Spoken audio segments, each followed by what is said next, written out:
The show is supported by you. Stick around until the ad break to hear more about that.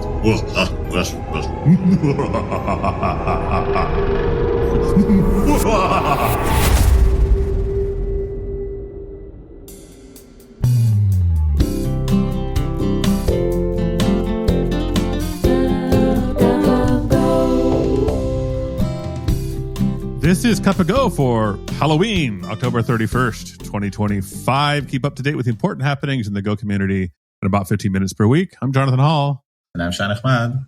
I am very excited for my first Halloween ever. Woohoo! Do you have a costume? My kid has a costume. Your kid has a costume. I'll probably put on a sheet, whatever. Yeah. I'll improvise something. You'll do something. What's the rule? You know, I'm going with my kid up to a house. She's knocking. She'll say trick or treat. Mm-hmm. How many candies am I getting? 1, 2? Probably a few. You personally or your kid? All of us is like a unit. I'm not dressed up. You're not dressed up. Yeah, you're there to watch and observe and to steal the candy after she goes to sleep. That's the plan. Yeah. Any dress up for you? I don't have a costume this year. I have worn costumes in years past. My son was a firefighter yesterday at preschool. My daughter stayed home sick, so she didn't go as the fairy princess that costume we bought for her. You know, the last time I dressed up for Halloween was probably 8 years ago. I was Mario. I went all out. I dyed my mustache to be brown, and I had some blue overalls and white gloves and everything. One costume I'm considering, I might do it. I'm still debating, is getting some bubble wrap from someplace and just writing AI on it. The AI bubble who's about to pop. Right. That's a bit too on the nose, though, on working at an AI security startup, you know. Yeah, and you are in San Francisco. I think it's considered hate speech here to hate on LLMs. Right. You're not allowed to say clanger in the street, you know what I mean? Maybe we can get an inflatable gopher outfit. Ooh, that could be cool. Talking about Halloween and being scared, I don't know, I'm scared out. I'm creeped out. Give me some normal proposals. Bring me back to normalcy. All right, here's a question for you, Shai. What happens if you use FMT printf with the %q operator for an integer? I don't remember. What is %q? I have to admit, I'm really bad about this stuff. I always use %+v no matter what. I'm just whatever. Give me the most verbose representation I'll need. So %q does a quoted version of a string. So if you pass in a string that has escape characters in it or something, it will quote it so that it's safe. Oh, okay, cool. But if you pass a non-string, like an integer, what would you expect happens? You pass 1, 2, 3. 2 string, try to find the best string representation of it. So you might expect it to print quote 1, 2, 3 end quote or something like that, right? Yes. If you use 123, if you pass 1, 2, 3 to that, the result is actually much scarier than that. The actual result is it prints the opening curly brace because it converts it to ASCII. Oh, no way. Yeah. That's cool. So that's kind of actually cool. It might be cool. It is a little bit unexpected. So there's a new proposal to add a check to for that case to GoVet and warn if someone tries to do that. I think that's kind of useful. I don't know that I've ever run into that problem, but I could see it happening. But that does sound like possible intended usage. How should Someone could mean that, but if you really want that, you wouldn't use %q, you would probably use %s to intentionally convert your integer to a string. But then it's not quoted. Well, it's not quoted in this case either. Are you because it's not a string. I don't know. It's weird. Cool. Well, if there's a bit whenever you were trying to use %q, go upvote this issue, this proposal. Sorry. Seems like there's no CL yet, so you could even try to do that. Yeah, this is still new, so it hasn't been accepted yet. But I don't think there's not a high chance that it will be rejected. That's my feeling. It seems like a no-brainer. But someone did the thing I like. Alan Donovan did the thing I like of actually digging through Go code and finding examples where someone used Q and passed in the wrong type, and it seems like a lot of people made that mistake. I don't know why he's dunking specifically on HashiCorp. All his mistakes. Look at HashiCorp doing it wrong. But I guess they just write a lot of Go code. That's also another option. Yeah, and maybe they. Yeah, I don't know. I'm not going to make jokes about HashiCorp. So cool. Go up for that proposal. Also, I don't think there's a CL yet, and this sounds like actually a pretty easy one. So yeah, I would try. Honestly, if you were looking for an opportunity to write a CL, I would definitely do that. Before jumping to the next blog post, last week's episode was a live episode, and you were in Go West. How was that? How was the conference? It was great. I had a good time. I spoke at the end of the day, so everybody was falling asleep already, I suppose, before I got to speak. But no, it was a good talk. I actually did 2 talks. I did a lightning talk also last minute about the CMP package in the standard library. And I know I felt like all the talks that were presented were great. I think they'll be online before too long, so we'll try to share, mention that on the show with a link in the show notes when that's available. Yeah, we'll definitely put a note to look into that. Yeah, there were a lot of talks aimed at more beginner, intermediate folks, sort of breaking down like how memory management works, and not so much the how memory management works, but why memory management is important, which is something that's often overlooked. And a great talk about channels. So yeah, I look forward to sharing those videos when they're available.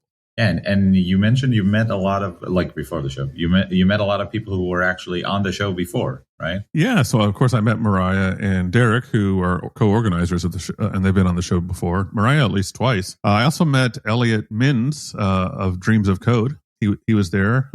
He was one of the panel presenters, so he was one of the speakers. And I met a few other people. Of course, many people I'd never met before. A couple others I had met that weren't with any relation to the show. Almost met Lane Wagner from boot.dev, who's been on the show a couple times. But he was at his brother's wedding. Shame on you, Lane. But he sent a couple of his... You got to prioritize, man. You got to prioritize. Your brother could get married like 3-4 times on average. But to Go West 2025, that happens only once. But he did send a couple representatives from boot.dev, so I got to meet those folks. And yeah, it was a great time. Would you recommend people to like fly into the conference next year? I think so. I mean, I would love to go again. Sounds like a great time. How many people good were time. there? About 120, 130 people attendees. So it's small. It feels like a big meetup more than like a small conference, if that makes sense. If that's your sort of thing, yeah, it was great. Very good.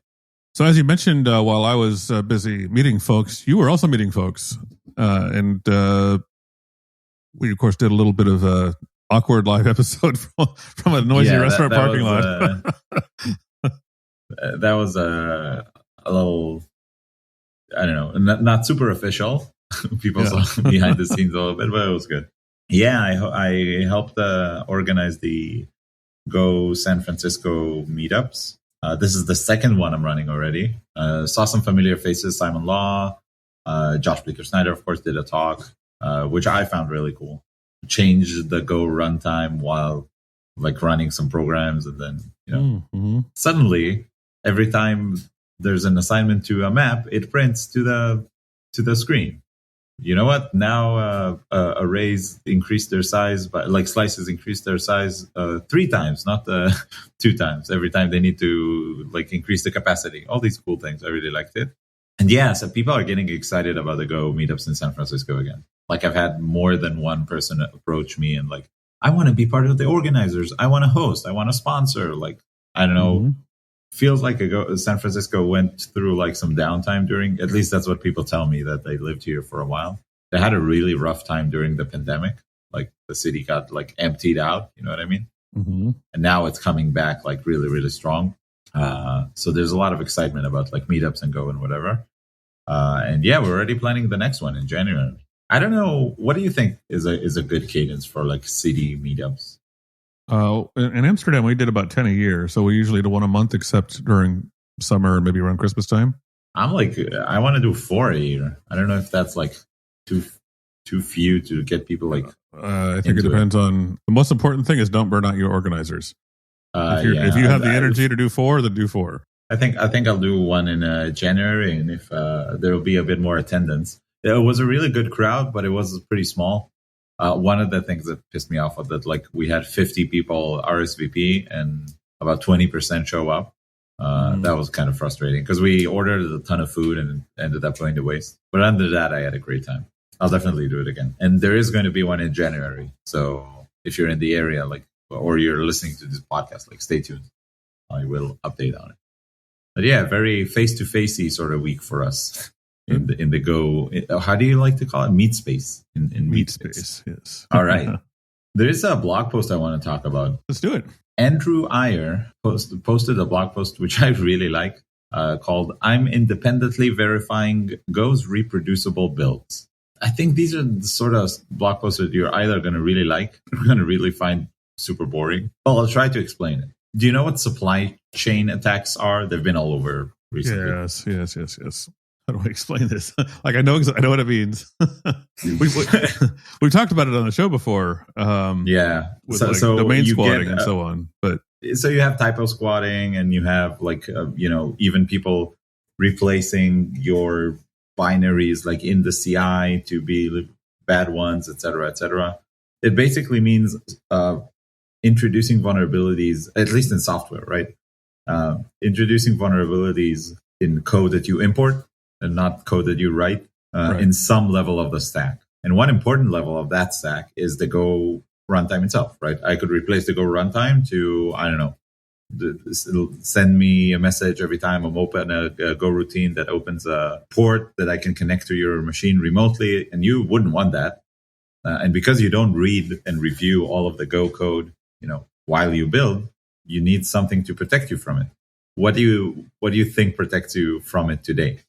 Like, because this is not something that worries you when you release Go to production. Not usually. So I tend to trust. I tend to put a lot of trust in a lot of things that maybe I don't deserve it. But I guess I trust things like HTTPS to download dependencies securely. I trust that my compiler is secure because I got it from an official source. So that's the thing you trust that is a single point of failure at the moment is the Go checksum database. So the Go command verifies that the tool chain you downloaded matches that database, and the database is open, so anybody can see it. So when you reuse the Go command, unless someone messed up with your Go command, and now we're getting into the point of like, oh, can I even trust anything? But when you download the Go binary from the site for the first time, you can compare its hash because it's like posted on the site. So assuming you have the correct Go command, the Go command makes sure that it's the exact same binaries byte for byte. If you had built a toolchain from source yourself, because of Google's Go checksum database. This blog post is all about, who's watching the watchers, like who promises that Google doesn't introduce slip in a backdoor, or maybe they even have a bug and their builds aren't actually reproducible. And these checksums are wrong, right? So they could give you the source code on one side and tell you this is the hash on another. But if you haven't actually built from source yourself and tested it comes out byte for byte the same, and then ran the checksum and saw that the checksum comes out the same, how would you know? How would you know that database is correct? Mm-hmm. Most people, including myself, I just trust Google. Right. And I was like, there is going to be someone who's pedantic enough to actually test it. And this person, Andrew Iyer, just did that. Oh, wow. They built all the versions, and it seems like it all works. And indeed, the Go checksum is correct from Go 120 up until now. They actually tested 2,672 tool change, which is pretty cool. And yeah, I like this sort of work, sort of mitigating trusting trust attacks, which is the thing I like to say. There are a few problems making this work. It's not literally just downloading a thing and compiling it and seeing the results. Google has a private key. You can't reproduce that private key, so you have to strip it and compare the stripped versions. And there's some compilation related issues. There's also a funny thing that there's one Go version that isn't a valid version number. I didn't know that, but apparently 1.9.2 RC2 is not a valid version, but it is a version. Funny. Yeah, it should be Go 1.9 RC2, but they just have an extra 2 there, I guess. I see. It was released by mistake, but because it's an append only check the log database sort of thing, you can't ignore it. Right. So there's just a special case in the code for that specific version of Go 1.9.2, just because it was released by mistake. This is really, really cool. I love this work. Also mentions Filippo Valsorda by name. He seems involved in it as well. And yeah, seems like I can trust the Go. This is a long-winded way of saying the Go check some database, which you didn't even know you check against, but you do, actually works really well. But I do love the peeling the onion and seeing like one layer below a thing that I didn't. Yeah, I know cool. Go is like secure, but now I know why. Yeah. Which is cool. Awesome. Would have been a little bit different story, more interesting in a way if they had found problems, right? Yeah, definitely would have been. We would have opened with. It seems like Google has slipped a backdoor into all of our tool chains. Yeah.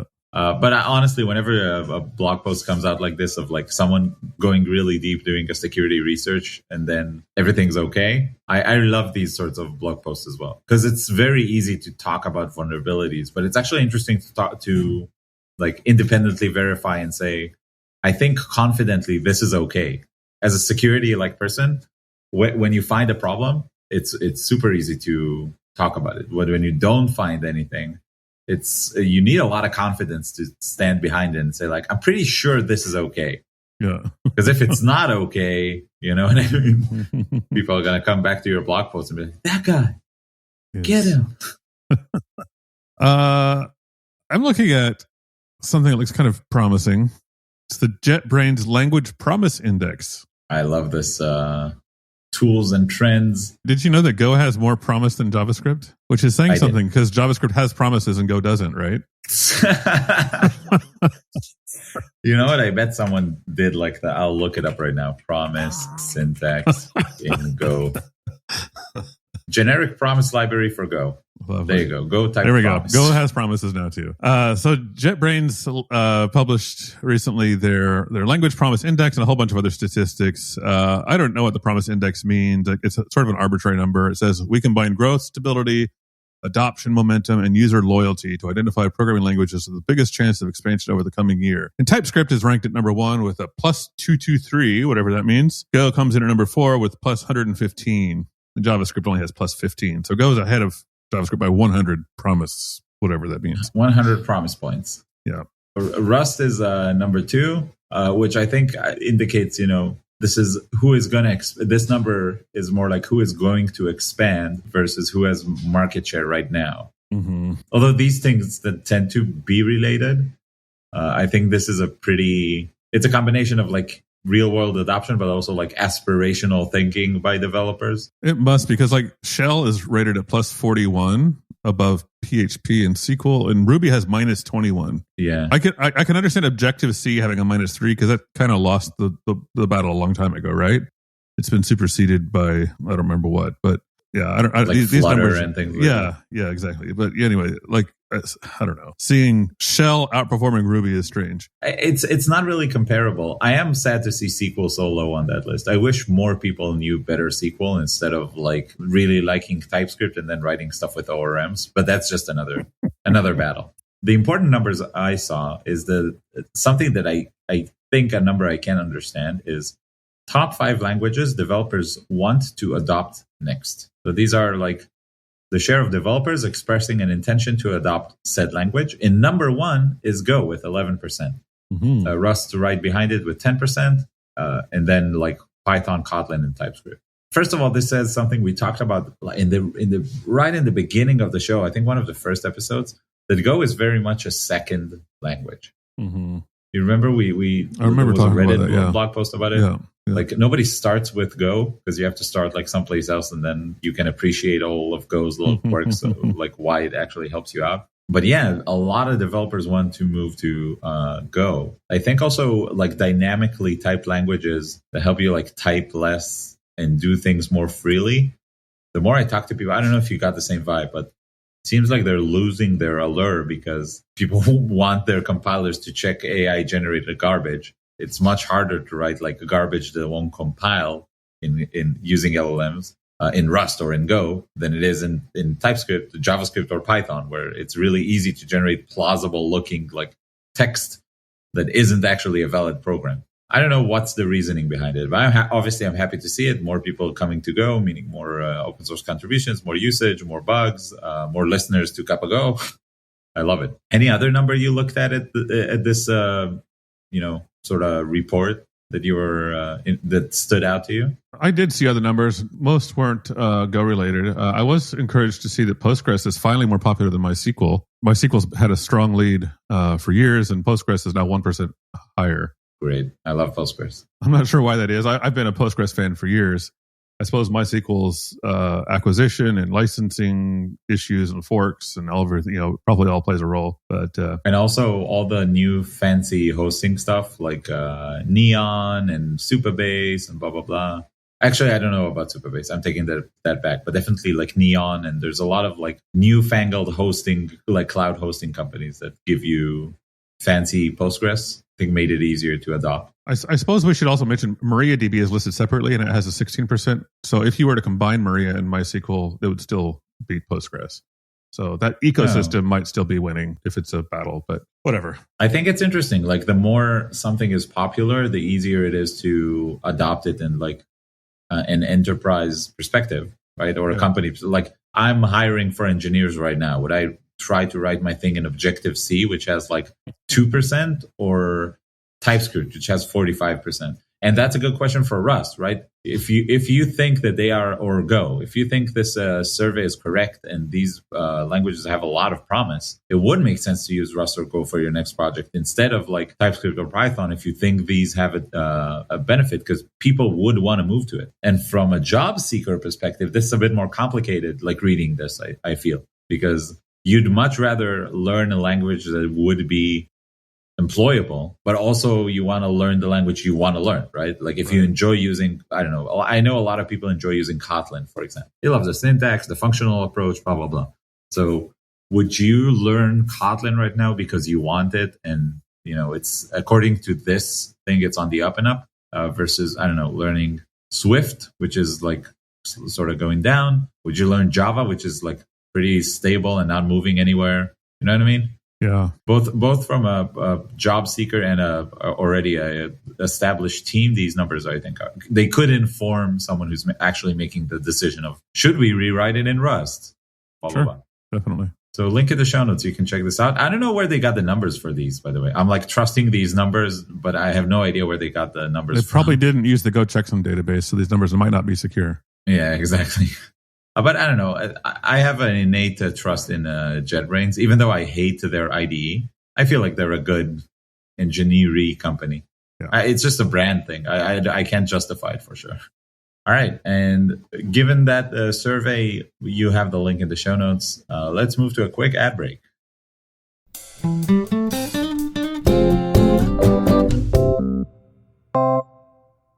Like Nosferatu mentioned at the top of the show, this show is supported by you. The best way to support the show is directly via Patreon. We want to say a lot of thanks to our new Patreon, Shiva Best. Thank you for supporting the show. Really, really appreciate it. You can find the link to the Patreon and all the rest of the stuff in kapago.dev. That is kapago.dev.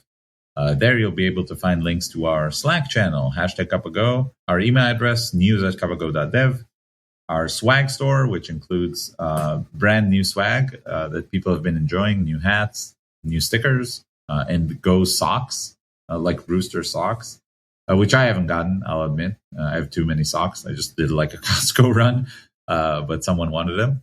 So buying the swag and then like sharing your love for the show is appreciated as well. Finally, if you want, you can also leave a review and a rating on like whatever app you use to listen to the podcast, or just tell about the show to your coworkers, to your friends. If you're one of these 11% aspirational developers who's moving to Go right now, or one of them, let them know about the show. We would really appreciate it. It's a lot of fun when more and more people listen to the show. And all the support goes to just making the show. Jonathan and I do it for fun, but it's a pretty expensive hobby, all in all. And this stuff helps us pay for hosting fees, editing fees, things like that. We're not getting rich off the program yet. Don't worry about it. That does it for the ad break. Let's move to a quick lightning round and close out this episode.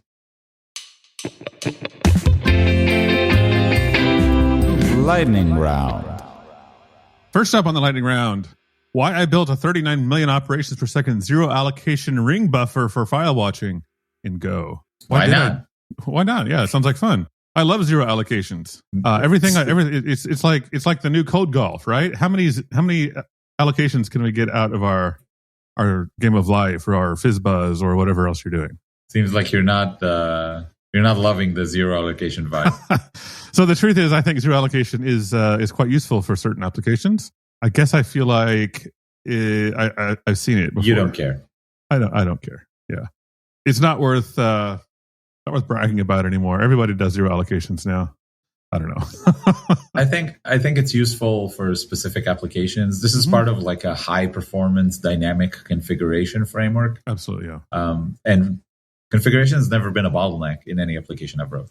Right. Sometimes, there was like a very inefficient logger or whatever. It's something you do a lot. But honestly, most of the times where like these infrastructure stuff have been a bottleneck, it was because I used it incorrectly. Right. So if you have an application that reads tens of thousands of configuration variables a second, you should probably stop for a second and ask why. Why?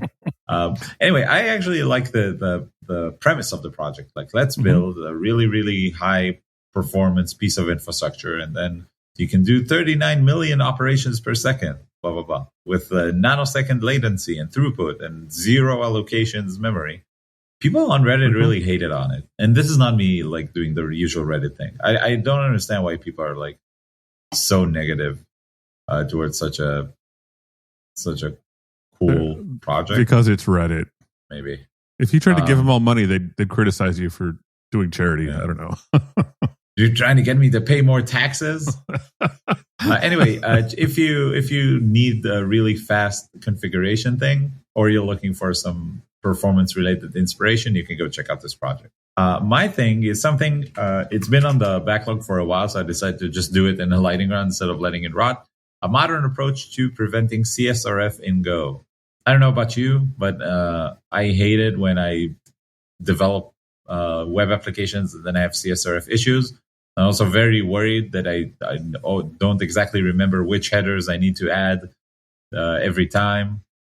And I like always have a task to take care of it once in every HTTP server I need to implement. This blog post like tells you at the simplest, you can do http.new cross-origin protection, which is a pretty new thing in Go. And it's like, Go 125 introduced http.cross-origin protection middleware. Just as part of the standard library, this blog post asks the question, do you need to import anything? Just build a completely secure web application without bringing like Gorilla CSRF or NoSurf or any of the other packages. And the answer is yes, if you use it correctly. So what I would do is I would just take this blog post, go to the end where it says, putting it all together, there are like 6 bullet points that you need to make sure you implement. Take them, put them in your cursor or codex or whatever, and tell it, implement that. And then your application will be secure. If you're interested in the details, you can actually read it as well, which I think is pretty good. Yeah, Alex Edwards, a pretty cool site with like lots of books and whatever, let's go further, go beyond the syntax, which is coming soon. It's a good blog, period. Like I always love looking at the other write-ups here. I can't wait for the next one, to be honest. So a good one. It's in the show notes if you want to make sure your thing is, if you want to knock out Gorilla CSRF from your like dependencies, one less dependency, one fewer dependency, I should say. Nice correction. That does it for the show. It sure does. Thank you for listening. See y'all next week. Happy Halloween. Program exited. Goodbye.